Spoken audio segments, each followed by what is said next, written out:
নমস্কার, আসসালামু আলাইকুম। হ্যালো এভরিওয়ান, আমি সানা। আমার নতুন একটা ভিডিওতে তোমাদেরকে স্বাগতম। তো তোমরা কেমন আছো? আশা করি তোমরা খুব ভালো আছো।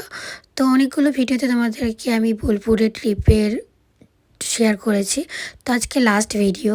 তো এটা ছিল বোলপুর কবিগুরু রবীন্দ্রনাথ ঠাকুরের বাড়ি, মানে মিউজিয়াম। তো ওনার এখানে ভেতরে 3টে বাড়ি উনি বাসস্থান হিসেবে ইউজ করতেন।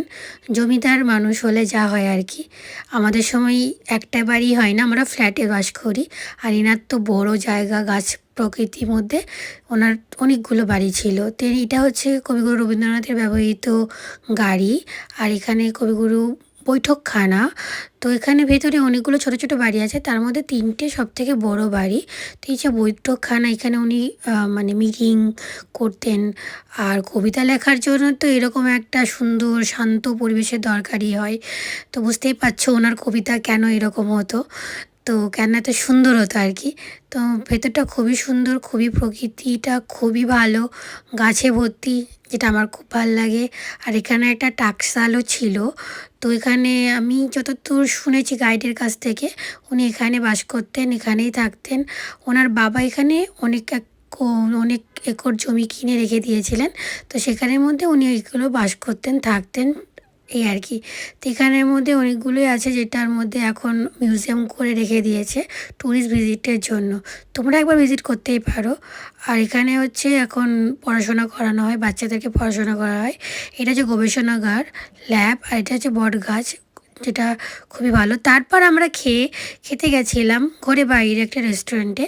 তো রেস্টুরেন্টটা খুবই সুন্দর। বোলপুরে একটা অন্যরকম আভিজাত্য আছে, যেটা বাঙালিয়ানা আভিজাত্য আছে, যেটা মুগ্ধ করে মানুষকে। আর বোলপুরি কালচার খুবই ভালো লাগে।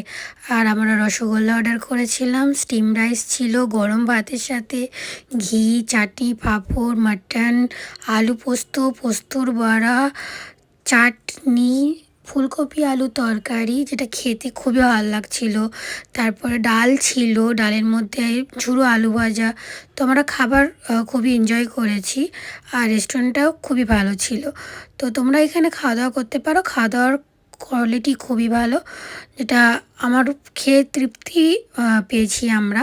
দেন আমরা এখান থেকে খাওয়া দাওয়া করে আমরা পাশেই ছিল গীতাঞ্জলি। তো গীতাঞ্জলিতে একটু টাইম স্পেন্ড করছিলাম সবার সাথে। তো আমাদের যদি এই ভিডিওটা ভালো লাগে তো চ্যানেলটাকে একটু সাবস্ক্রাইব করবে। আর ফেসবুক পেজ থেকে দেখলে ফলো করে নেবে। আর ভিডিওটা ভালো লাগলে লাইক, কমেন্ট, শেয়ার করবে আর সাবস্ক্রাইব করবে। তো দেখা হবে নেক্সট একটা ভিডিওতে। Thank you for watching. সবাই ভালো থেকো। Have a good day.